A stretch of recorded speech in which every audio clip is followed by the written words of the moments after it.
Coming up on this edition of the Black Vault Radio, the director of the National Security Archive, Mr. Nate Jones, steps into the vault to talk about the Freedom of Information Act, how he uses it, and he also explores one of his main research targets, a secret NATO exercise that almost set off a nuclear war. There was this kind of intelligence battle of intelligence agencies, both British and the U.S., saying, what in the heck just happened there? And what the CIA director later said to President Reagan was that these actions had genuineness that had not been seen before and were really something to think about.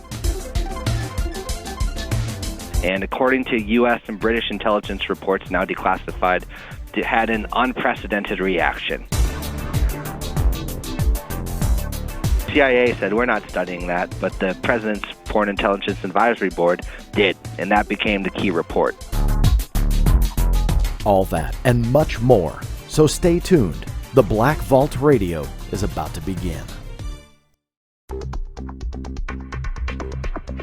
More than 20 years ago, I began a journey, my quest for the truth. My name is John Greenewald, and I have hammered the United States government with Freedom of Information Act requests trying to get answers. I have more than 2 million pages of declassified documents for you to download at theblackvault.com. Now, I attempt to dive even deeper and talk to some of the most brilliant minds on this planet. No government secret is off limits, and no question is off the table. All I aim for is the truth. This is the Black Vault Radio.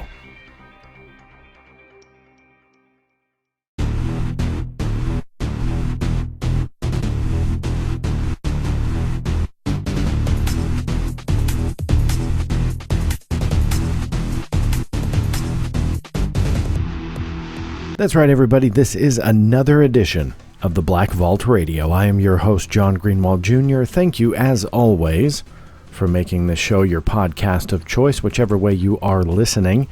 I'm pretty excited about today's show because we are talking about all things Freedom of Information Act. Now, this may come as a shock to you, but that is right up my alley. I'm fairly into that topic, and joining me is the director of the National Security Archive at the George Washington University, Mr. Nate Jones. I will tell him directly, but I'm here to tell you he's one of my favorite people when it comes to the FOIA arena, or what I call the FOIA arena. Out of everybody that files requests, there's quite a few different people, journalists, organizations, attorneys, quite a few different people. And there's a very, very short list of people that I really respect that get things done, and he is definitely one of them. The others on that very short list, I hope, will be joining me on the radio very soon. So I will definitely let you know who else is on that list when they're scheduled and slated to come on up onto the show. But they are people that I respect highly. Nate Jones is definitely one of them. We will be digging deep into the Freedom of Information Act, how he approaches the topic, what exactly is it to him, what is the National Security Archive, what do they go after, what kind of things are they interested in, and what do they do with all of that information. All of that is coming up in the TBV Dialogue segment in just a little bit. Now, one of the things that I don't think Nate and I will talk about, maybe we will a little bit, but one thing that recently got updated on the Black Vault I want to talk to you a little bit about, because those listening to this program probably are either interested in the FOIA in the sense that they use it, or interested in the sense that they may want to use it. And as Nate, I'm sure, would agree, we are big advocates for people utilizing the Freedom of Information Act, figuring out how it works for them, and using it. Because it is a process that works. If you've heard me on this program before talk about it, I do not like that public misconception of people thinking that it doesn't. I'm here to tell you, and I have more than 2 million reasons of proof that it works in the form of pages that I have received under the FOIA from all sorts of different agencies. If you're listening and you're thinking about using it, pay attention to Mr. Jones because he has a lot of information to share. I'm going to ask him about some tips that maybe he can give you. I think it's going to be a great conversation. But one tool that, again, I don't think Nate and I will get into just because of sake of time, is something that you will probably want to learn about as you explore the Freedom of Information Act. Every agency takes in requests. So every federal agency, every military branch, they are all, with very few exceptions, very few, they are all subject to the Freedom of Information Act. Now, when they get a request from you, what do they do with it? The process is fairly straightforward. The moment they get it, they have to log it into their system, and every case gets a case number. Now, this case number is then used by you to identify, when you write them a letter, give them a call, identify yourself, identify your case, and then you can discuss it with them. What isn't as widely known is that government agencies then have a database of all of their cases. Under the Freedom of Information Act, you can actually request what is called a FOIA case log. What that does is it actually breaks down every single FOIA request by case number. Then, if you word your request properly, you can then get the name of the requester. Again, there are exceptions to that. They may redact some names. For the most part, they will give them to you. The key, however, is the subject of the request. That kind of teaches you a little bit about what people are requesting, what people are going after. Some may call it FOIA fodder, because then it might give you an idea if somebody's going after, let's say, a oral history of somebody where it was a transcript of a general or some high-ranking officer. When you get those transcripts, that's just FOIA fodder to go after things that they talk about, things that they chronicle. You will find people go after emails. You will find people go after as many financial records as they can, contracts. It really is never ending. And why I really enjoy the FOIA case logs is, again, not only does it give you the ideas and allow you to branch out, it also shows you maybe an idea of something you never thought of before. There's not a whole lot of things that you can't request under the Freedom of Information Act. Now, again, in fairness, they may be exempt, so I'm not saying the FOIA is just going to get you anything and everything that you want. But the FOIA case logs allow you to take a sneak peek into what the government is releasing because, again, wording the request properly, not all agencies do this, but some agencies will actually put a column in their FOIA log that tells you the outcome of the case, and in some cases, they tell you how many pages they released. So all of that is gold because then you can use that, formulate your FOIA request. Let's say it's on a particular project name or something like that. If somebody requested something on Project X and they got released 110 pages, well, you can go after those and expect 110 pages and then use those to branch off into new things. So what I did many, many years ago is I started collecting Freedom of Information Act case logs for all of these agencies. Not to confuse the matter, they actually have appeal logs, and I know Nate and I will definitely get into appeals because I've got that on my list of things to ask him. But FOIA appeal logs, and also, in most cases, when it comes to the agencies, what are called mandatory declassification review logs, or MDR logs. Those are all valuable tools. It may sound boring to some of you, but I guarantee you this is one of the most valuable tools if you use them, because again, it gives you that sneak peek. I'm looking forward to my conversation with Nate Jones because I'm sure that I'm going to learn an awful lot from him. I've learned over the years now, 22 years this month in September, 22 years since I have been utilizing the FOIA. I learn stuff all the time, and it's people like Nate Jones that teach me what the heck I don't know. And there's an awful lot, sadly. I've learned that the hard way. But be that as it may, Nate Jones is coming up. Before we get to that interview, I want to deal with a couple headlines that you may or may not have missed since our last episode on TBV News.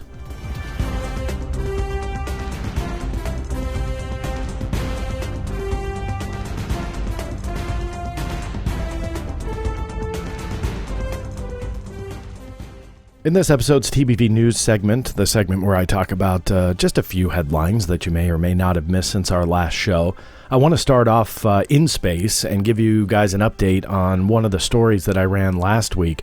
This was something that was not heavily reported by the mainstream media, quote unquote. Not too surprising since it didn't have Trump involved in the headline, but this was where the International Space Station was leaking air, that they had sprung a leak.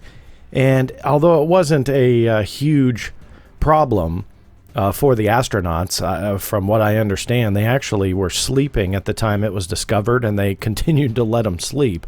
So it must not have been too bad, but something like that on a space station is, not good. So the update actually is they have researched it a little bit. And, we're blaming the Russians for this one. Apparently, they believe it's human error as of the recording of this interview and in this radio show. They haven't figured it out yet, but they do believe that it was on the Russian side of the spacecraft.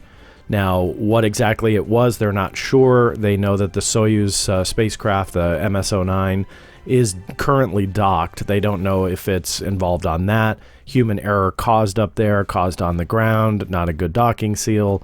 They're looking at all of those possibilities. So at least everybody is okay up there, and I wanted to at least give you somewhat of an update because when I recorded the last show, there was no answer yet. They were still looking into everything and trying to figure it out. So that is with the space station. As always, my good thoughts and best wishes are with them because I always do like to pay attention about what's going on up there. It is a very, very underreported scientific mission. They do a lot of great stuff up there, so pay attention to that. One of the other stories that I want to talk about also in space is about the Kepler Space Telescope. Now, if you're not too familiar with Kepler, the mission is to essentially seek out those Earth-like planets as kind of a planet hunter. Now, to date, they have discovered through Kepler, the Kepler Space Telescope, 2,650 planets. What's amazing about these missions, and again, we don't hear about them enough, but what's amazing is every star they study, or like almost every star they study, they are finding planets around it. And in many of them, Earth-like planets. It really is an amazing piece of scientific pursuit of knowledge that is so underreported. Well, apparently Kepler is starting to run out of fuel. I'll be honest with you, I didn't even know it had fuel. I just thought once it went up there, it would just kind of keep going and work until it died, essentially. But there's actually fuel on board, and they're starting to run out. So they are doing their 18th, they finished their 18th mission, or what they're calling a campaign. And they wanted to shut down the telescope to make sure that it got around to the right side of Earth to beam down all of the data that it collected. Now, after they did that, which was a success, thankfully, so all of that data was not at a loss, they turned the spacecraft off again, just to reserve the fuel and the energy to see if they can keep going. Well, in just the last few days, as of, again, the recording of this program, they turned Kepler back on and it worked. So now they're starting campaign number 19, and they're just going to keep running this thing to see how far they go. I'm always impressed by the discoveries that they make and how largely underreported all of these things are. So I always bring them up here when I can because it is something to kind of look at. And once Kepler dies, hopefully they'll have another mission right behind it if they don't have one already. They can kind of take over exactly what Kepler was discovering with the near 2,700 planets. But that being said, look at the amazing discoveries that Kepler has made. And as you know, the search for extraterrestrial life is always something that's fascinated me from a scientific standpoint on how much we don't know about the cosmos. And Kepler has really kind of filled in the holes for that. So hopefully NASA keeps pursuing this type of research, whether with not only Kepler, which will probably soon die, but some of their other missions as well, because I think it's really important work. Now, on the document declassification front, one of the biggest stories since our last program is probably coming from investigative journalist Sarah Carter. Now, Sarah Carter can be seen on sarahcarter.com, SarahACarter, Sarah A. Carter. Now, on sarahacarter.com, she is the one that broke this story. And this is also kind of a little bit of an update. A few episodes ago, I talked about the FISA documents, or the Federal Investigation Surveillance Act records, that was all about Carter Page and one of Trump's top aides. And they released all of these documents, many of which were redacted. And the controversy here, just from the, again, documentation front, is the fact that not only are they withholding all this information, but then the big question is, what are they withholding? They were spying on the Trump campaign. We know that. What we don't understand is, what were they doing? Why were they doing it? And so they had withheld in their entirety about 20 pages from these FISA warrants, or the FISA warrant, and they haven't released it. So the House is involved, and of course it's being pushed by Republicans. This doesn't have a political slant to the story on why I'm bringing this to you, but rather the Freedom of Information Act goes after records like this. And also, when the House goes after and the Senate goes after Congress, they can't get it, really makes you start to question, how secretive are these agencies being? It's one thing, which you'll find out when I interview Nate Jones, for people of the community, people from the neighborhoods, us, outside of the government, outside of politics. It's hard enough for us to go after records. But if Congress can't access things, if the Senate can't access things, how much secrecy really is there going on? Well, here's now the controversy where you then add in the president. The president obviously maintains his innocence, and he questions whether or not it was lawful on what the FBI did targeting his campaign. That's fine. Politics aside, though, now the president is weighing in, and Sarah Carter reported that it's possible that the president himself has the power to then declassify all of these records and release them to the public. Will he do it? As of the recording of this, no one knows. As we all know, though, Trump is fairly unpredictable when it comes to all of this stuff. So whether or not he does it, we'll just have to wait and see. But there are documents, we know that they were withheld, about 20 pages at least, that may shed some light on whether or not the FBI was lawful doing this, what they discovered, was it under false pretense? A lot of unanswered questions that no one really knows what's going to come out of this, and no one really knows what Trump is going to do. So anything with declassified documents, doesn't matter what side of the aisle, on what politician it targets, or it makes look bad or good or whomever, I'm always all over it, because I like to see the extent of even how much Congress and the Senate and the House, they all have a problem accessing these documents. So it kind of makes me feel better. Misery loves company, I guess. And so that's why I follow stories like that. For those of you following the ATIP story, the Advanced Aviation Threat Identification Program, as reported by the media back in December of 2017, this was allegedly, the secret Pentagon UFO study.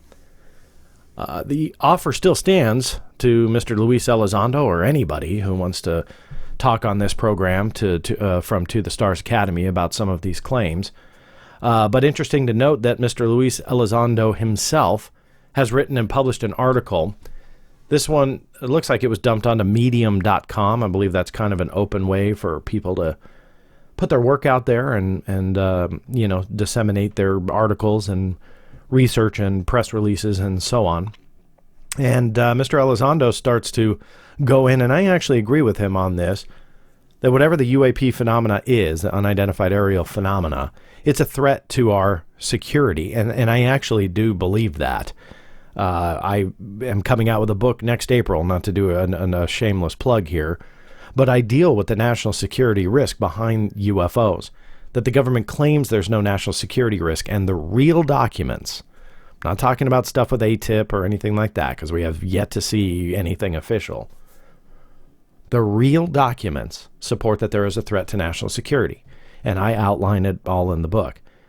Mr. Elizondo came out with this article. He very much kind of breaks down the need for such a program. I'm actually in agreement with all of that. I don't really have anything bad to say other than it's very rare now for him to speak publicly. He made the appearance at a UFO conference recently. He's done some miscellaneous radio interviews as well, but he's been kind of quiet. They released the video last week, which I talked about on this program for the Atom Project. You know, I think a little bit of it is a little too dramatic and silly for this kind of stuff, but you know, whatever works for them. But I did want to point out this article because I think it is newsworthy in the sense that I don't disagree with his stance. I do believe that there is a threat behind this phenomena. So I agree there. My question, which still remains, which is why I recommend all of you to write to the Stars Academy, recommend that they appear on this program because there are many unanswered questions that need to be addressed. Write them, mention the Black Vault Radio, talk about the audience size, that you're listening, that many other people are listening. This isn't something that they would waste hours of their time and broadcast to two people. That this is something that would be widespread. So let them know that you're listening and tell them that there is an open invitation. I've tried to talk to them privately, publicly, anything. They don't want to talk to me. Now, I don't know if it's something personal. I don't know if there's questions that they don't want to address and they know that I will ask them. I think it's a shame. So I need your help. Go ahead and drop them a line and say that there is an open invitation and that I am fair and that I am interested in the truth, and that's it. If they don't want to be involved in something like that, well, all the more power to them. I wish them the best of luck with their fundraising, but I think that there are many unanswered questions about some of this, and that invitation stands. So thank you all for doing that and submitting those requests to them and those recommendations to them to appear on this program, because I do believe it would be very beneficial for them and beneficial for all of us. Not asking for classified information, just asking for more details. Now, that being said, I want to dive deep into the Freedom of Information Act with Mr. Nate Jones, the director of the National Security Archive at the George Washington University. He's coming up next on the TBV Dialogue segment.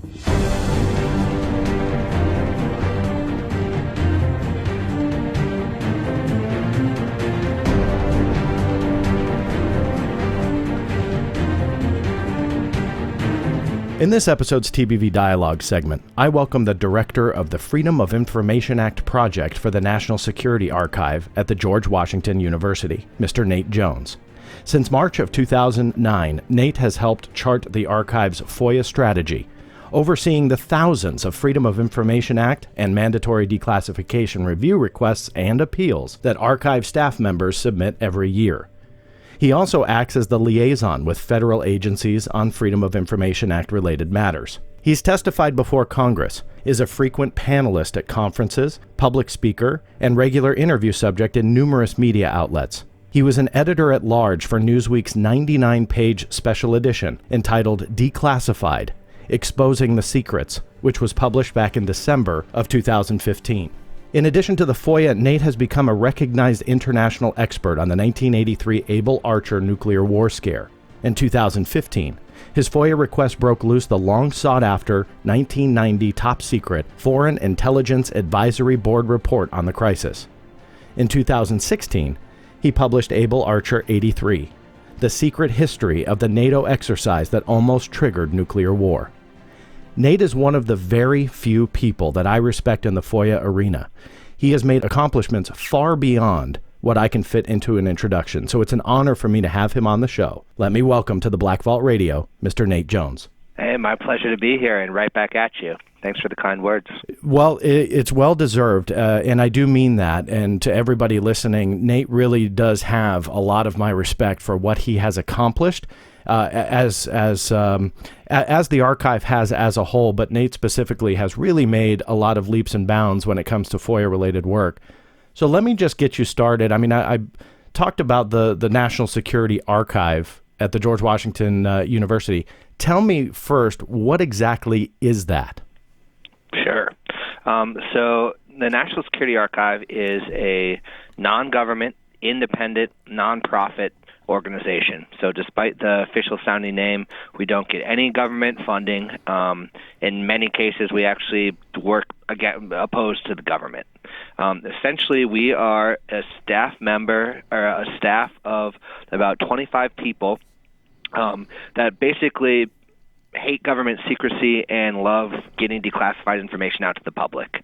So we basically file thousands of FOIAs and MDRs each year. We can talk about the specifics of that later, and get key documents declassified and then analyze them and put them on our website, which is nsarchive.org. I think that's a good start. And that's an organization after my own heart. I mean, that's right up my alley, which is why I wanted to invite you on. Does the archive have a specific target? Do they go after particular subject matter, or is it all government secrets? What exactly do you guys know what to go after?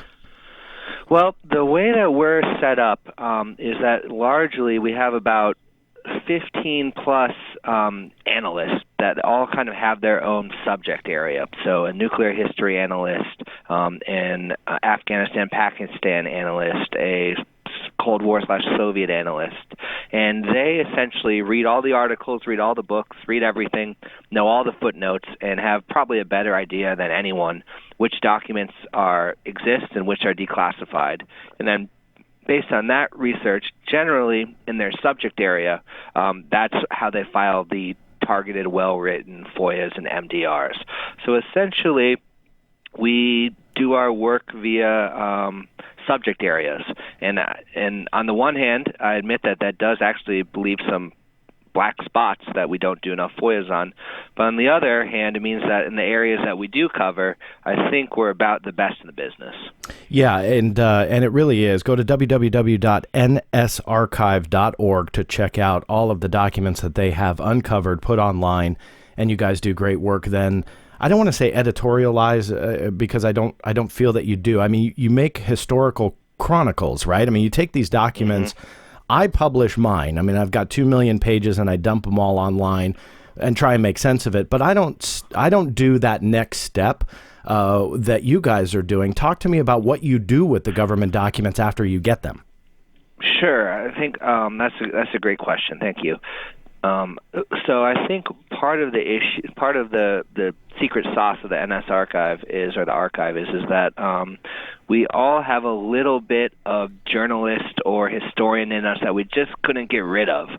So on our website, if you look, pretty much every document on our website, we take the painstaking time, we can't help ourselves, and analyze the document and write an introduction, say why this is significant or why this is new or here's the key takeaway. So we do a lot of summarizing and pointing out and analyzing, maybe analyzing more than editorializing. Yeah, and I knew that wasn't the right words, and I apologize for that. I just wanted to point out what you guys do with it. Right. So that's what makes us a little bit different than a lot of the FOIA requesters out there, is that everyone on our staff, I think, was trained as a historian, so we can't help but write. Yeah, and it shows. Let me talk about you specifically for a moment, if you don't mind. You're the director of this project, obviously well-versed in the Freedom of Information Act arena. I want you to talk about FOIA in a minute or two, but I want to talk about you personally. What got you involved in this? Why did you want to start filing FOIA requests and really go after these secrets and end up being the director of such a project? That's a good question. Thanks. So it's a pretty funny story. I actually started studying this thing that you mentioned before called Able Archer 83 in undergraduate at Lewis and Clark College in Portland, Oregon. And essentially it was a NATO nuclear exercise that really scared the Soviets. And some people had mentioned it in footnotes or in memoirs, and there's a little chatter about it, but no documents. Mm-hmm. And as an undergrad, I started writing about this for my history dissertation, for my history thesis, I guess, and did a FOIA request at the presidential library to try and get this key document about Able Archer 3 out. And I still remember the guy at the archive essentially kind of looked at me and laughed a mean laugh, saying, sure, you can file, but you'll never get it. So that actually made me a little bit mad. And I started studying up on this law, the Freedom of Information Act, and more the best guides and the best links and the FOIA experts that actually were getting the documents out, because it's a pretty hard tool to use, were at the National Security Archive. And eventually, led me to eventually move to Washington, D.C., and actually go to grad school at George Washington, where we're based. But still, I couldn't even get an internship here. And finally, I got lucky and got hired as an intern. I actually met someone I had a keg party and met her at the keg, and she said, okay, I'll hire you. So that's a job tip for you out there. And got hired as an intern here and started learning the tricks about FOIA and still working on Able Archer. And finally, they couldn't get rid of me, and I finally got hired on a paid gig, and I've been here for 10 years. The kind of cherry on top is about 3 years ago, this FOIA request that I had filed as an undergrad and appealed, and used the channels and finally got it to this thing called IceCap that we can talk about later, finally broke this key document free, which is kind of the key definitive U.S. government document about Able Archer and was eventually the basis for my book. So in this case, the FOIA story had a happy ending. And not only that, it took me to the National Security Archive. I guess, the last thing I'll say about that is that the irony is that if the damn presidential library would have just given me the document right away, I wouldn't have become the director of the FOIA project here and filed tens of thousands more FOIAs to the government. So. You know, it's funny that things like that work out that way, because you get so frustrated with the government. Just on last week's program, I talked about a fight that lasted 2 years with the CIA. And a very quick note to what you just said, because I agree with you, is if the CIA just gave me the records instead of creating this gigantic fight, then said, we'll give them to you, but you got to pay. There was a ton of publicity, including Newsweek, including Vice News, that all picked up the story because the CIA was putting up such a fight. They wouldn't have gotten that. What's that? You're talking about MK Ultra, right? That's correct, yeah. And if the CIA didn't put up, well, if the CIA just would have given the documents, I don't think that the story would have gotten that much publicity. But the fact that the government pushes back, or they laugh when you ask about a document in your case, it just motivates us to kind of keep going. So I'm glad that you brought that up. Now, one thing that obviously I talk a lot about on this program, but nobody cares what I have to say, is the Freedom of Information Act. You've mentioned that a couple of times. Why don't you tell the audience in your mind, what is the Freedom of Information Act, and what does it allow you to do when it comes to researching these types of topics? Sure. So it's essentially a law that was passed in 1966. One of the earliest co-sponsors was actually Donald Rumsfeld, ironically. And it's strengthened about 5 or 6 times since then. The biggest strengthening was right after Nixon left office.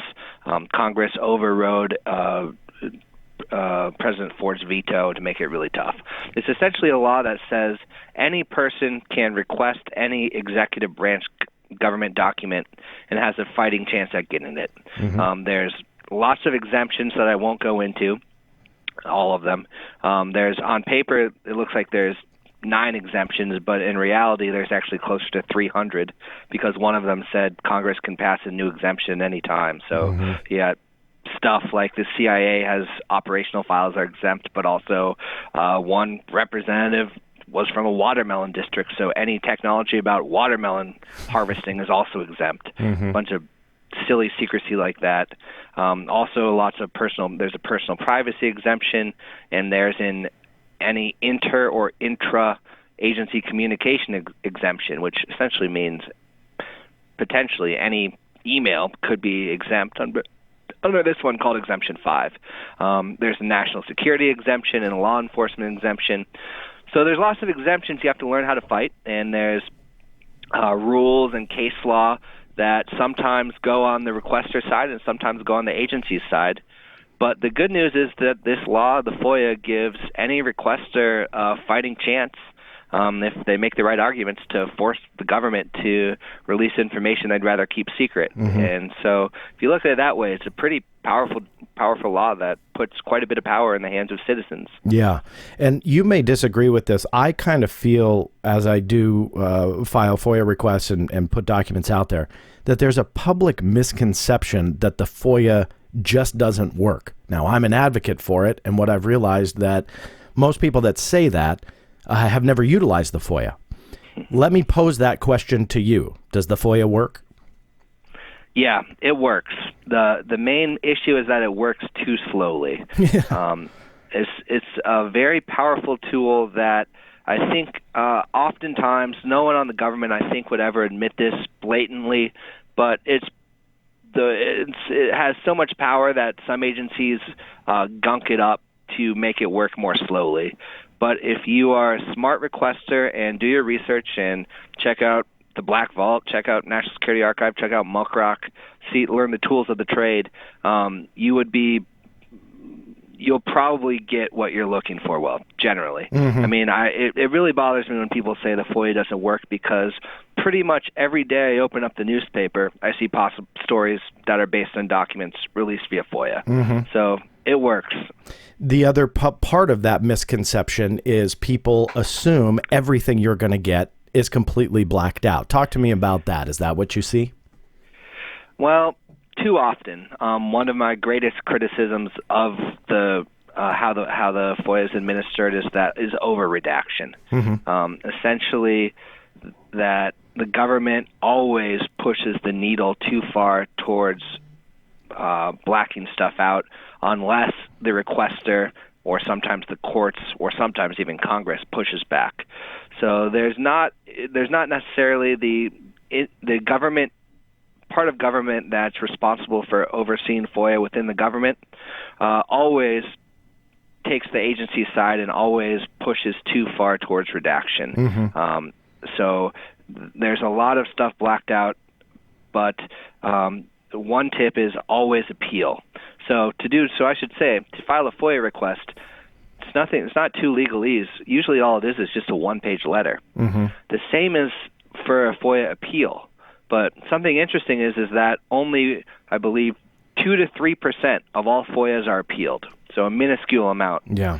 But of those appeals, there's one statistic that says over 33%, and for classified information, there's a statistic that shows over 70% get more information out. So if you extrapolate that out and see that the teeny amount, how much appeals work, A, and then B, the teeny amount of documents actually appealed, there's a huge universe of stuff that the government's improperly withholding that could be released with just one more letter. Yeah. And take it, I'm embarrassed to admit this, but to the audience listening, if you're thinking about using the FOIA, take it from me.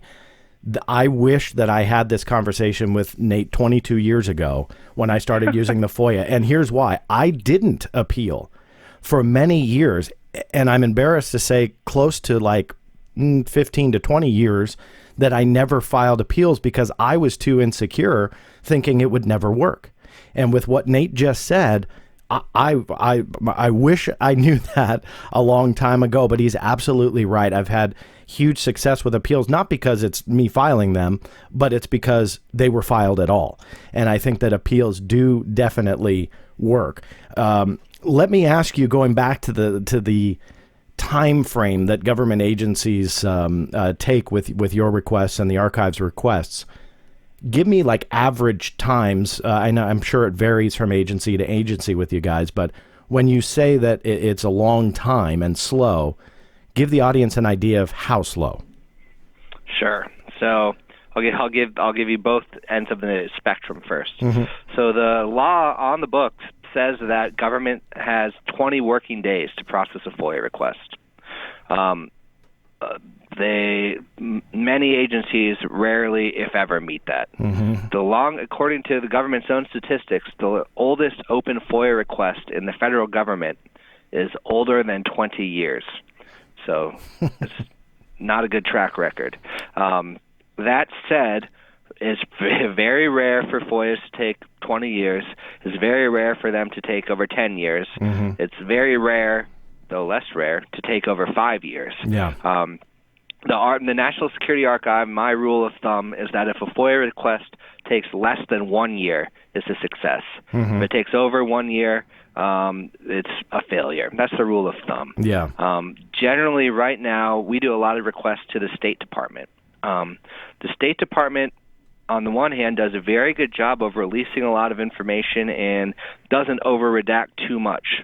On the other hand, and possibly because of this, it takes about 3 to 4 years from the State Department to get a FOIA processed. From the CIA, and I'm basically just basing these numbers back of the envelope of the hundreds of FOIAs we filed with these agencies each year. CIA is usually about 1 to 2 years, but they redact way too much, so you're almost guaranteed to have to appeal to CIA, which takes another 1 to 2 years. DOD is tricky because it's so disparate. You can't just file one FOIA to the DOD. You have to either do it to the Navy or the Army or the Office of the Secretary. Huge variance, but usually they're on the longer side.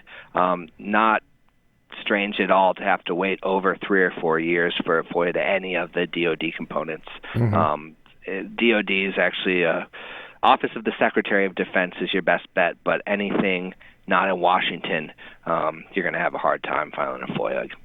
Was that 20-year request one of the archives or yours? Or was that just a request that took 20 years? We have one, if not 20 years, 19 years old. Oh, you have 19? Wow. That's good. I think we may have the 20-year-old, too. So I guess two quick points on that. One, the reason that I think maybe some listeners are saying, well, why are agencies violating the law?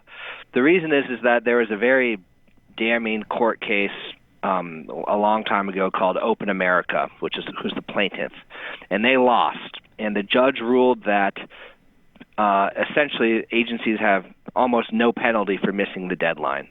So it's now called an Open America stay, and essentially it is the courts have determined that the statutory deadline doesn't apply. There's no penalty. And then B, the longest request is actually at the U.S. National Archives, and they would be quick to say, but it's not our fault. Although the document is sitting there at the National Archives, they either I say they refuse to, they say they're not allowed to review it for FOIA themselves. So they put it into an envelope and mail it off to someone else, and it's someone else's problem now. And 20 years later, it's still someone else's problem. And it's really the requester's problem. Yeah, and that's true. And every time my record is only 14 and a half, so it pales to the 19. That's pretty good. Yeah, but it does pale to the 19 and 20, so I got to figure out something that's going to be really hard for the government to get, so they'll take a long time. But that being said, do you think that this lag time is just because they're understaffed, or do you feel that's a bit of a strategy to make you lose interest or just give up or forget? I think it's both. There is a sobering document that got declassified under FOIA a while ago talking about in Cuba, the U.S. government agency, USAID, was essentially trying to set up set up some type of quasi-Twitter program to help the Cuban resistance overthrow communism I think this was about 4 years ago. So probably not a very smart program. But there were documents that were released under FOIA that show that USAID said, hey, journalists are asking about this fishy, essentially covert operation via FOIA. What should we do? And the emails that showed that USA said, well, fortunately, it takes about 2 years for a FOIA request to go through the pipeline here at USAID, so by that time we don't have to worry. So that's pretty much being caught red-handed, as you say, gunking up the pipes to make the system work less good. That said, there are people in government that do want to get the documents out, and for them it's three things, basically, I think. One, it's lack of funding. They always yell that, and it's unlikely that Congress is going to fund more agencies. But what could be fixed is, two, there are extreme inefficiencies in the FOIA system, and these inefficiencies and basically bad bureaucratic actions could be fixed. And three is that lack of autonomy for the FOIA people. Essentially, how good functioning FOIA places in the U.S. states and other countries work is the FOIA people get to look for the documents themselves, review the documents themselves, make the decision themselves, and it's on them. It's on the FOIA people. But in most U.S. agencies, and the biggest reason for these delays is the FOIA people have to beg, they're called information specialists, for the documents. They can't get the documents themselves. So I was on the FOIA advisory committee, and we did a big study on this. And the biggest bottleneck is these years-long search bottlenecks. But they're not looking for the document for years. They're saying, hey, can we have the document, and being ignored for years. Yeah. So if I want a document from the State Department about something that happened in, say, Cuba again, the State Department can't, the FOIA office can't search the files, review the documents, get them out quickly. They have to beg and plead for the Cuba desk to send them over, and that's the slowest part. So, again, of the three problems, it's unlikely funding's going to get fixed. What could be fixed with willpower there are some gross inefficiencies that could be corrected, and empowering the FOIA people to do their job better could be done. What I find surprising, I've got an open case with the Defense Intelligence Agency, and I don't request, and I'll ask you this too in a couple minutes to explain what exactly this is, but I requested a expedited request on this particular case. In fact, there was a few of them that were somewhat related. And that being said, I was denied, and I felt I put up a big case to get these things expedited. So I enlisted the help of OGIS, which is part of the National Archives. And for the audience, for those that don't know who that is, they kind of mediate. They're still a government agency, but they get involved with FOIA issues. So I reached out to them and I said, look, I believe this is a time-sensitive issue. I believe I put up a good case. They're pushing back because of the massive amount of media attention to this particular topic. But I believe that this should be expedited, and I explain the reasons why. This was months and months ago, and that agency can't even get a response from the Defense Intelligence Agency, meaning government to government, they don't communicate. It's like phones and emails don't exist. They have to snail mail everything, and it takes months, if not years, to do that, all for a request for expedition. And I don't get, when you try and expedite a request, why that can't be picked up a little bit, especially with appeals. Does the archive request a lot of expedited requests, and do you have success with that? Or do agencies really just take a long time and you got to accept it? Well, it's absolutely frustrating, and the bad news is that we actually don't do too many expedited requests for this very reason. I think there are statistics out there that I think show that most agencies almost never grant expedited requests. Yeah. It's far. I think it's far less than 5% of all FOIAs that are requested get it. Yeah. And even if you get expedited request, it just means that you go towards the top of the queue of the line. It doesn't mean that they're going to work on it any quicker.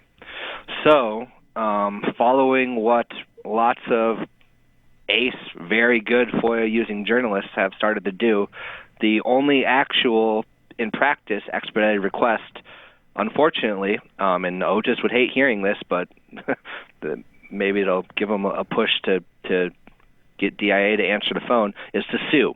And in practice, suing lets you cut the line. Because after you sue, a judge will call in the federal lawyers, which are very expensive, and the agency have to pay for them, and say, what is going on? Close this request out by, say, 30 days or 60 days, depending how many pages are in the request. And the lawyers go to the agency and say, what are you doing? Finish this request. then the FOIA people at the agency can say, hey, Cuba desk, we have a lawyer right here saying finish the request.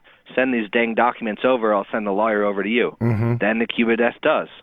Then the request gets done in about a month, which is how long it should have took otherwise. So unfortunately, people are figuring out that the only true way to get expedition is to sue. I know I'm putting this part in a nutshell, but this is just for the sake of the question and the audience. There's kind of three aspects to what you've talked about. Number one is filing the FOIA. Number two, if you run into a problem, you file an appeal. And number three, if that fails, then you step into a courtroom. Talk to me about, with your experience, how, I don't know if you can even break it down percentage-wise, but how often do you have to go to the appeal and stepping into a court stage because step number one failed?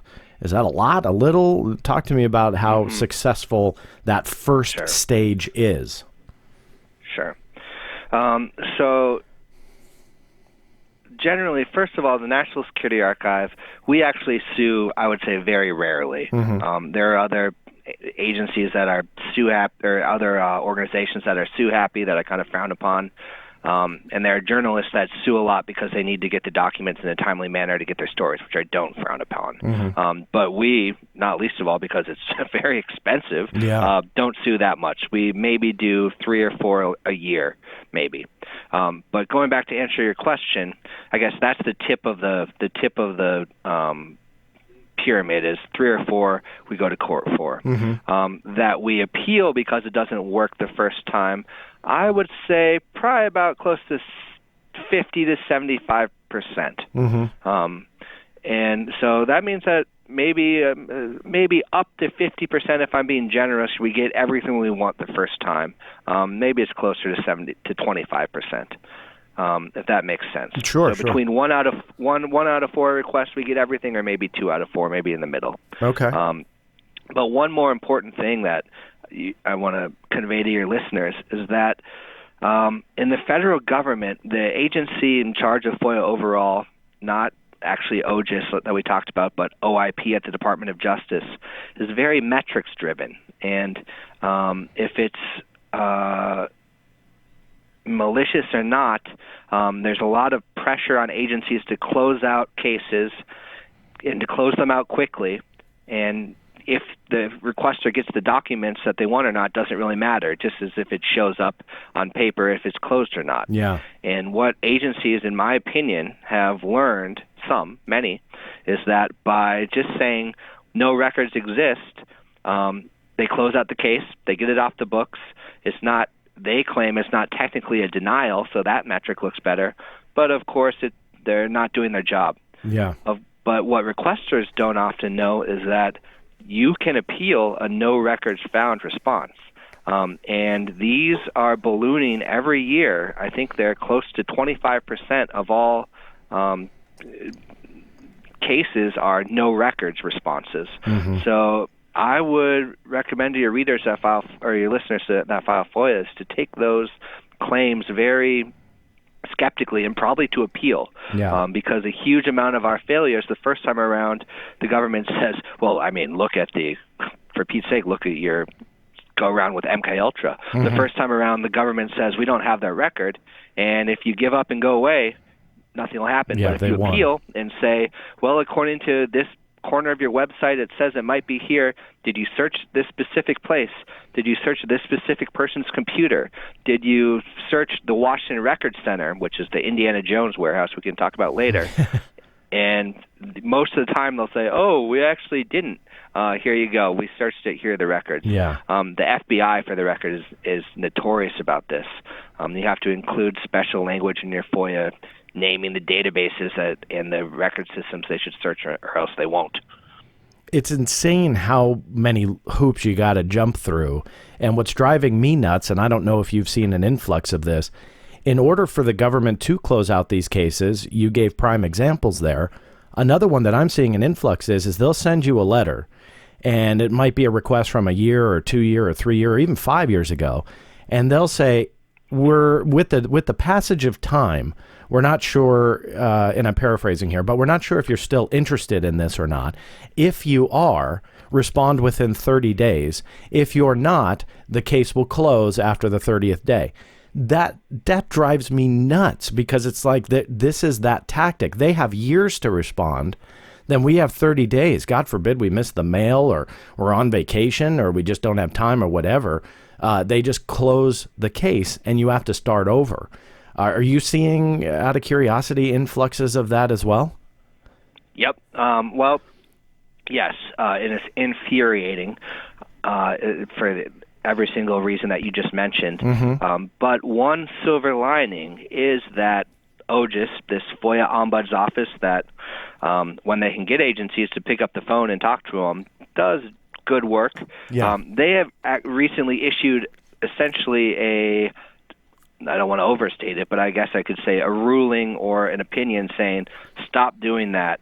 And the good news is that I've gotten some, and I went to OGIS and said, this agency is still doing this, and OGIS essentially got in touch with them, gave them a tongue lashing, and got them to stop. Yeah. So that right there is one success story from the Ombuds office. Yeah. And it's now, because of the requester outcry, I think, now it's, I'm overstating, but a banned practice. And if someone does, you should write back and say, yes, for Pete's sake, I'm interested, you jerk.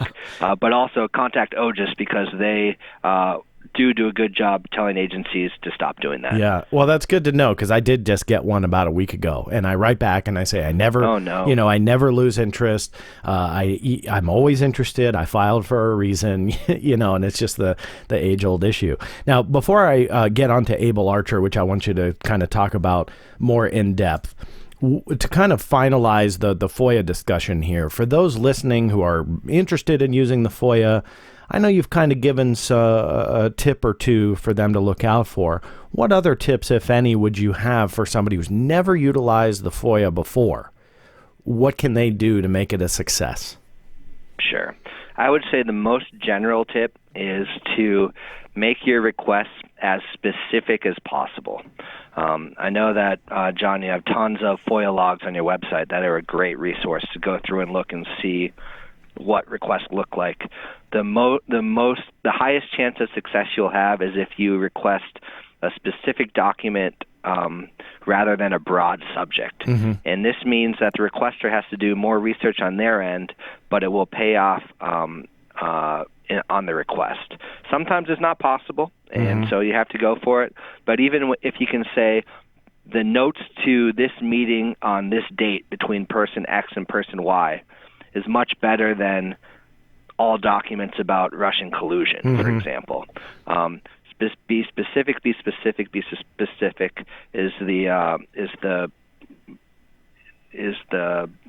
best advice I can give you. 1, be specific. 2, it's just a letter, send it off. 3, always appeal. Mm-hmm. Yeah, always appeal. You guys all heard my story on that. Always appeal. I fully support that. Let me now ask you about Able Archer. This is the root of how you kind of got interested in the FOIA. I believe you said it was your first FOIA request you ever filed was on the topic of Able Archer. Let's talk about what that is. Give me kind of a rundown of what happened. Sure. Well, to start, one of the most interesting resources someone could do is actually go to the Black Vault, and if you put that in the search bar, it'll actually bring up a document that you got that I'd never seen before. That is an Intellipedia article on Able Archer. Mm-hmm. And Intellipedia is actually incredibly interesting, an internal, correct me if I'm wrong, internal Wikipedia for the intelligence agencies. No, that's exactly right. So you can see what they themselves wrote about Able Archer, which that was one of the funnest documents that I've ever read. So thanks to you to getting that out. Absolutely. And what that would say, or what my book or what the National Security Archives website would say, was that Able Archer 83 was an extremely real NATO nuclear release exercise conducted at an extremely volatile time in U.S.-Soviet relations in 1983, sometimes called the Second Cold War.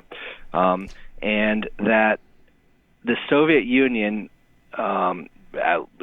was very freaked out by this aggressive release exercise, and according to U.S. and British intelligence reports, now declassified, it had an unprecedented reaction. So essentially readied their nuclear forces in a way not seen before in other drills, stopped all overflights,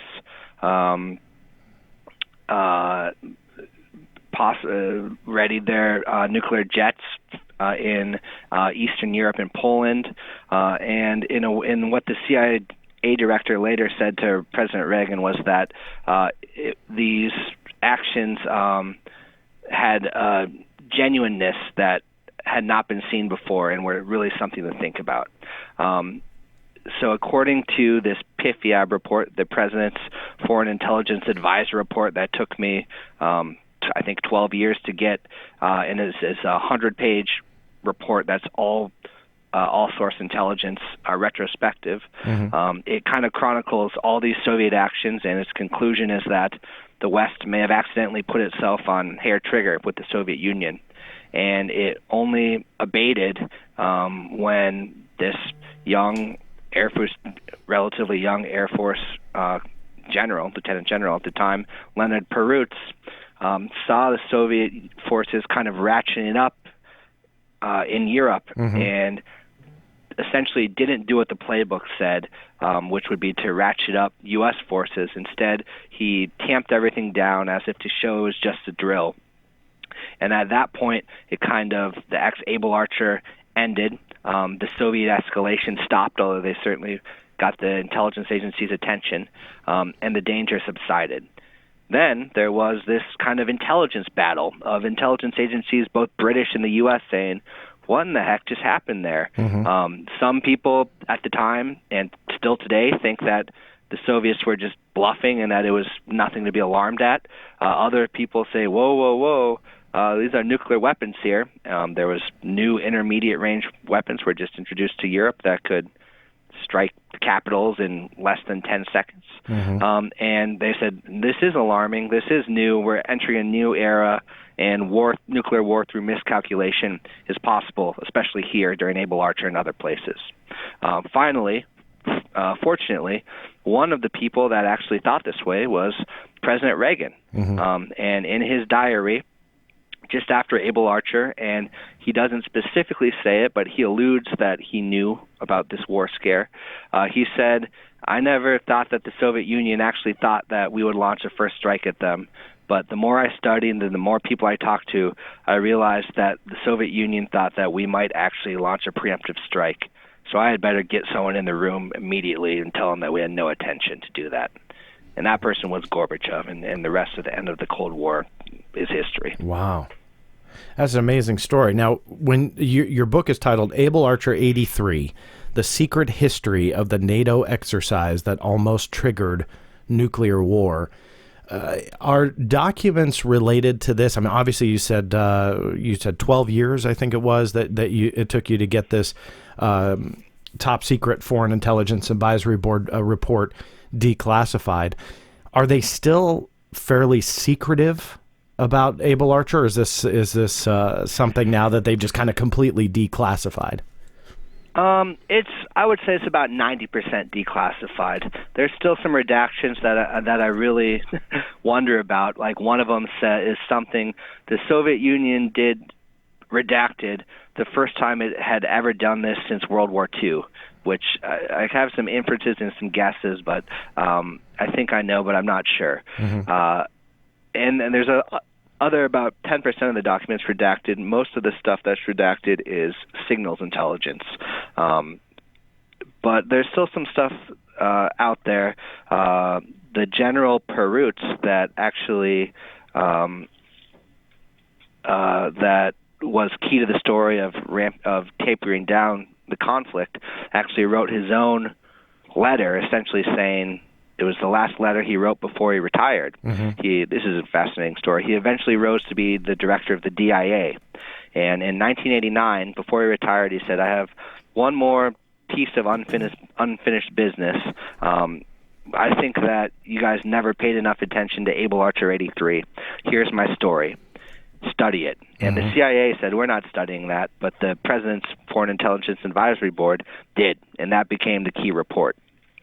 But per Rutz's letter, the DIA and CIA still are fighting to declassify that. So the battle continues.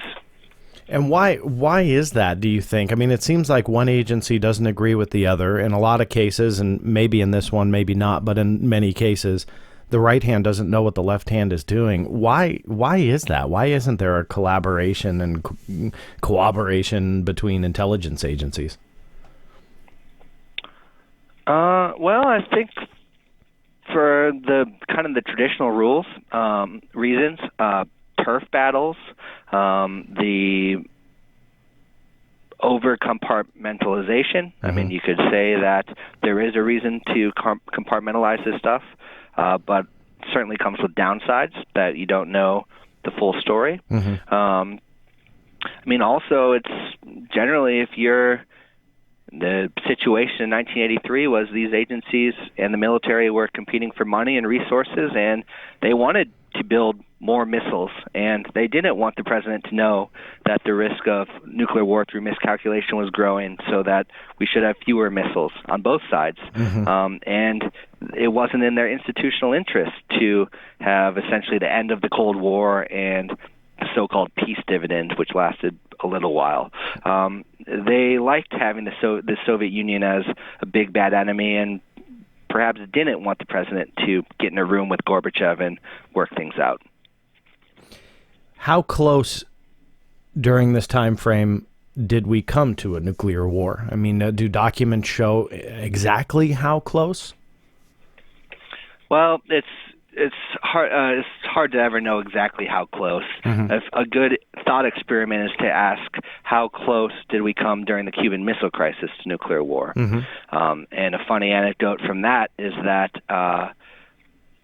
McGeorge Bundy, who was Kennedy's national security advisor during the Cuban Missile Crisis, said, "Oh, not very close at all. Close, about 1 in 100." Well, Kennedy, JFK, actually said 3 out of 5. Wow. And even if you go back to McGeorge Bundy, he said, well, I stand by 1 out of 100, but even with such catastrophic consequences, even that may be too high. So I would say there's a great historian named Ray Gartoff that said that during the Cuban Missile Crisis, he put it at 7 out of 10, I believe. So I would put Able Archer at closer to 4 out of 10. Wow. Still scary nonetheless. The book is Able Archer 83, The Secret History of the NATO Exercise That Almost Triggered Nuclear War. For those who want all the links to the documents that we've been talking about, show's not over yet, but if you want those links, go to www.theblackvault.com/show notes. Look for this particular show with Nate Jones. We'll link everything that we've been discussing, including that Intellipedia article, or entry, I should say, and all of the other documents, including how to order the book. And nsarchive.org is your direct link to the National Security Archive. Now, in my introduction, I talked a little bit about a 99-page special edition of Newsweek that you were an editor-at-large on. What exactly was the Declassified Exposing the Secrets issue? That was a fun one to work on. Essentially, I got a call from Newsweek. They said, hey, we'd like the kind of stuff that you do with National Security Archive. Come do a special edition of Newsweek of anything you want to talk about that's declassified. So essentially, I got to be editor-of-large of this special edition that all I had to do was go through and find fun, interesting, exciting, crazy documents, and they published it. So we got stuff like ranging from The Merchant of Death, who there was a Nick Cage movie about him, the actual declassified file about him, the CIA's actual acknowledgement of what Area 51 is, and their actual official declassification that exists, and their story is that they used it to steal Soviet fighter jets, and that's where they tested them out, to Acoustic Kitty, which is the CIA actually put an antenna and microphone inside of a live cat and told it to go tried to get it to stand by park benches and spy on the Soviets, which worked for a few minutes until it was run over by taxi. Yeah, unfortunately. To the released under court indictment text from Tom Brady saying that he was a better quarterback than Peyton Manning. So all sorts of stuff. Yeah. To San Francisco's attempts to shut down the internet in BART. All sorts of just a smorgasbord of stuff. You don't have to buy the print edition. Check out the link that I'll send you. It's right on National Security Archive's website. We have all the write-ups in all of these kind of documents that will make you have a chuckle or make you say, oh, shoot. And that will all be in the show notes. Now, that's like a dream come true for people like us that love government secrets, and you just have kind of free reign to put whatever you want in there, and those are all great topics. What is your personal favorite? What is something that just kind of makes you laugh or cry or be frightened? What's your favorite document that's come out? That's a good one. Let's see here. Well, one of them, there was, here's not my favorite, but here's my honorable mention, and then I'll mention a favorite. Honorable mention is I got one actually related to Able Archer, that the page was blacked out, and it must have been an error, but it said that it was withheld under FOIA exemptions 1, 2, 3, 4, 5, 6, 7, 8, 9, 10. Yeah, that's across the gamut. So I shot the moon. Yeah. There's another one. We'll stick with the nuclear topic from the Arleigh Burke papers, and he was a admiral of the Navy, and during essentially the heart of the nuclear era, and most of his stuff was declassified very well, and declassifiers would be well served to look back and look at his papers to see how to actually let this stuff out. He did a paper talking about the introduction of the nuclear submarines. And it said that, so I went to this briefing, and we have the new nuclear submarines, and with 200 missiles, they can destroy every city and industrial base in Soviet Union and China. Correct? Correct. Okay. So if we have these, why do we need to have our thousands of ICBMs and our thousands of nuclear bombers at billions and billions of dollars? Mm-hmm. And then the last line of the document says, the answer that I received was someone else's problem. Wow. That's great. Those are some great documents. Again, www.theblackvault.com/show notes. We'll link all of this over to the National Security Archive. Now, Nate, every episode I reach out to the listeners via social network and media and so on to submit questions for you. And so I was able to, early this morning, announce who I was interviewing today and get some audience questions. So quite a few came in. If you don't mind, we'll just go ahead and open the TBV mailbag because there's some good ones in here. The first one is Tom Hubert. He's listening in from Wyoming. He emailed in, I hear you can get military records under the Freedom of Information Act. Can you explain how I can research my father's military career? Yeah, that's a great question. That's a relatively simple one, actually. Mm-hmm. So there's the National Personnel Records Center, which is actually run by the National Archives, but its physical address is in Missouri. So you'd look that up. And on their website, they have a form that you would download, and you would say that your father's name, his Social Security number if you know it, and probably have to sign some document saying that you were his next of kin. And they will in pretty short period of time send you those records. I think that this is actually not technically a Freedom of Information Act request, but it certainly falls in the same box, and it's one good example of the government will do a pretty good job quickly getting you his file unredacted. Yeah, I believe it plays into the Privacy Acts, but they often go hand in hand. Tom, great question. Right. Thank you for that. This one, the listener wanted to remain anonymous. What is the most difficult agency for you to work with, and what is the best? No pressure. Sure. The most difficult, I would say, well, I'd have to say the CIA. Mm-hmm.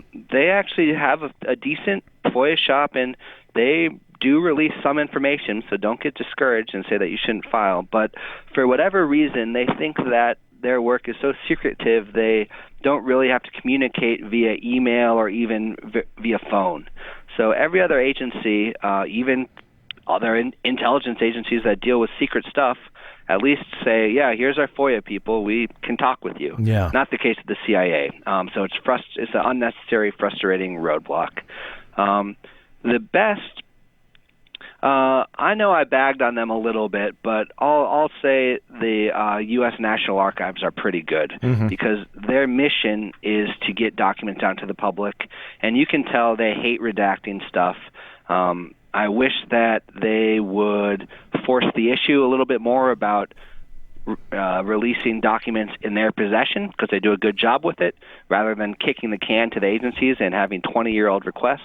But if they review a document themselves, which they do a lot of that, they do a good job and get it out. So I'll give the archives a pat on the back. No, they've always been good over there. My biggest complaint, and I won't pick on the National Archives specifically, though my answer is geared towards them, or my comment is, I should say, is that they can't send digital files, even though everything would be free for the agency, it would be safe and secure. I have filed multiple FOIA and Privacy Act requests going after mostly old FBI files that have been transferred over. And they'll actually do the review and declassify them. They're all digitized. All I have to do is physically get there. They won't email them. There's file transfer services. They won't do that. And again, I'm not picking on them. The CIA, like you mentioned, doesn't even have an email address, or so they claim. I know that some FOIA requests recently did show that they do have one. Right. But again, it's the 21st century, for God's sakes. You know, we can email, we can learn people's names because the CIA wouldn't even give me their name. So there's a lot of hardships that shouldn't be hardships. So that being said, I don't want to pick on anybody particular, but just kind of wanted to add that I think some of these agencies definitely have to move into the 21st century, so it'll make our jobs a little bit easier. This next one, Jasper, listening in from Baltimore, Maryland. What is the biggest secret in your mind that is still being kept by the U.S. government or U.S. military? That's a good one. So generally, I tend to take the documents at their word. I tend to take mainstream media reporting at their word. But there definitely are some stuff that's still secret that shouldn't be. I don't know if this is the biggest secret, but what I would like to see most is in the 9/11 Commission report. They interviewed George Bush and Dick Cheney, I believe, one time, maybe a couple, but I think just one. And strangely, Cheney wouldn't let Bush be interviewed without him, which is also weird. And they quote from that interview in the 9/11 Commission report. But the interview itself, the full text of it, has never been made public. It's sitting under lock and key at the National Archives in downtown D.C. So I think that's a pretty seminal moment in our history, and I think the public has a right to see what the president and the vice president had to say about it. Yeah, and that it is an amazing fact. Let me ask you, because that is a show in itself, so I don't want to open up Pandora's box here, but can I ask you quickly why you think they are holding that? I think it's probably, I generally try to give the benefit of the doubt. I think rather than anything nefarious, I think it is a executive privilege issue. I think that the president didn't want to have to talk to anyone, and we saw this fight over the Condi Rice memo from Richard Clark saying, look out for Al-Qaeda. They finally, after months and months of fighting, turned it over. It's that, I think, silly principle that the president doesn't want to be compelled to give documents to the public, I think, is the underwriting issue, even though it would certainly be the right thing to do. Similar issue to what we're seeing with the Kavanaugh documents from the Bush White House. The president's lawyer is personally blocking those. Yeah, there's some fascinating stuff going on right now, and I really wish I could do a whole nother show right now with you just on some of those topics. Let's do one more question as we wrap it up here. Nancy Quinones, she writes in, can you explain, you may have talked about this a little bit already, but we'll see if you have a different answer. Can you explain the biggest surprise that you've ever had with a FOIA request? That's a good one. Let's see here.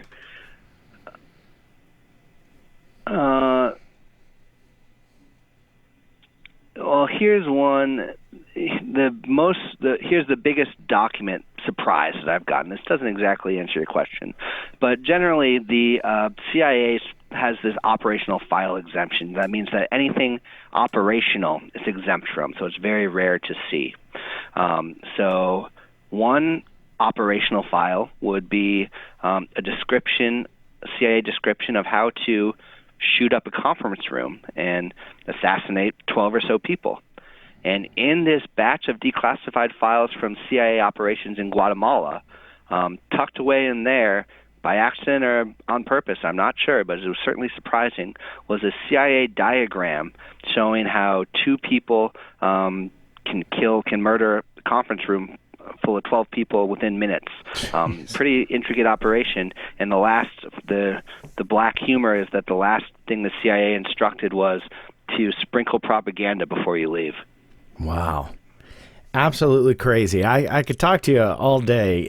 The website for the National Security Archive is www.nsarchive.org. If you want to be involved in the TBV mailbag segment, you need to subscribe to all of the social networks, including Facebook and Twitter. Mostly Facebook gets the TBV mailbag requests, and you can hear your name or submit anonymous requests and questions for future guests, so make sure you subscribe to that. Nate, it's definitely been informative. I am not lying when I say you are one of my favorites. I think in the last hour that shows my listeners why I say that. I have a lot of respect for what you have accomplished and a lot of admiration for what you are still continuing to do. So I really do appreciate your time and sharing your information here on the Black Vault Radio. Same to you, John. I love the Black Vault, so it's an honor. I appreciate that. Thank you. Although that concludes my interview with Nate Jones, don't go away. Coming up, I talk about a letter I received back in 2013 that still baffles me to this day. That's next on TBV Unredacted.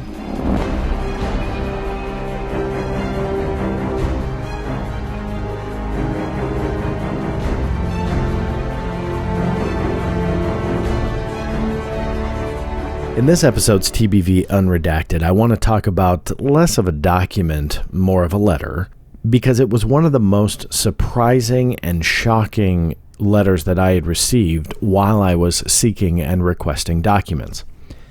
Now, as you just learned from Nate Jones, you can request an awful lot from different agencies, various records, documents, emails, reports, all sorts of different things when you utilize the FOIA, even military records during the TBV mailbag segment, that you can go after military records, see your family history, even your own history if you served and want to see what the government or military has on you.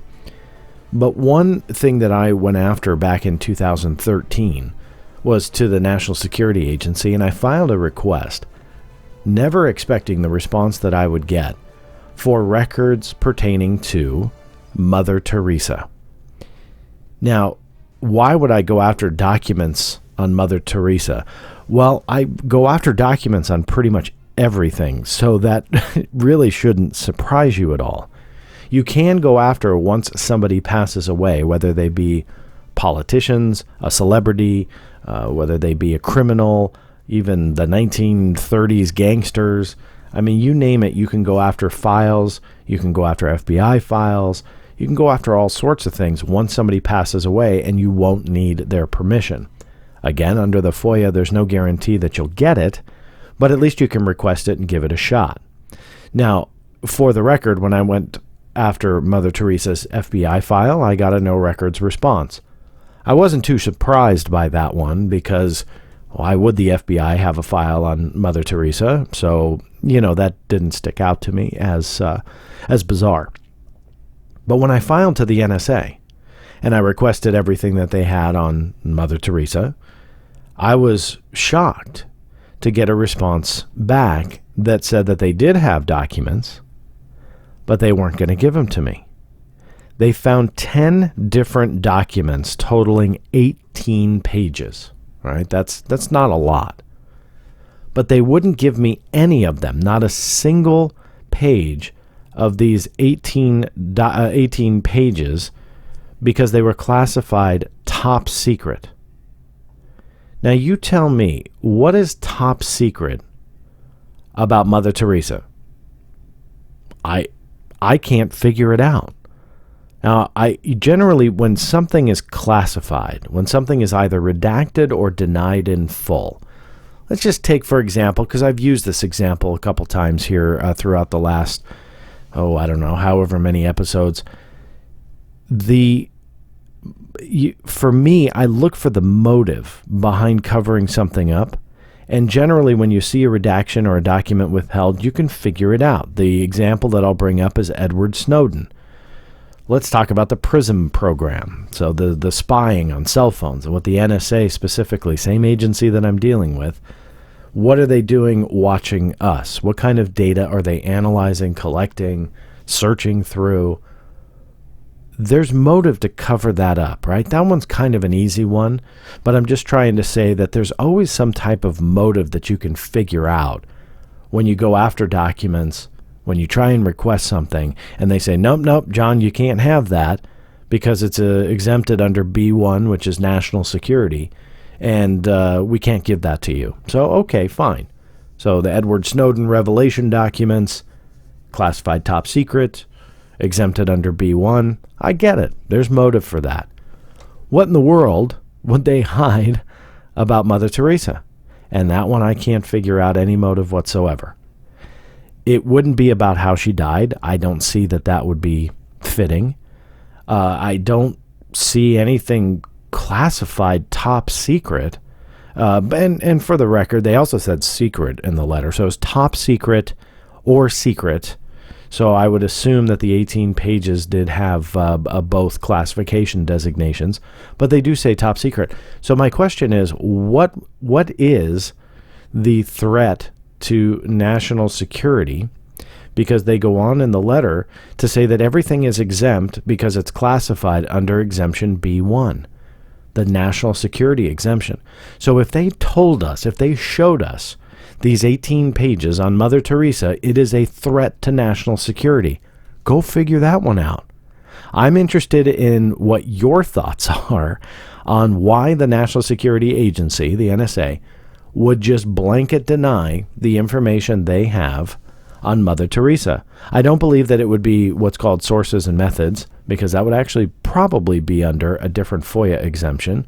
And what that pretty much means is, was there something connected to a intelligence operation or an investigation where they had somebody on the quote-unquote inside and somehow Mother Teresa fit into that?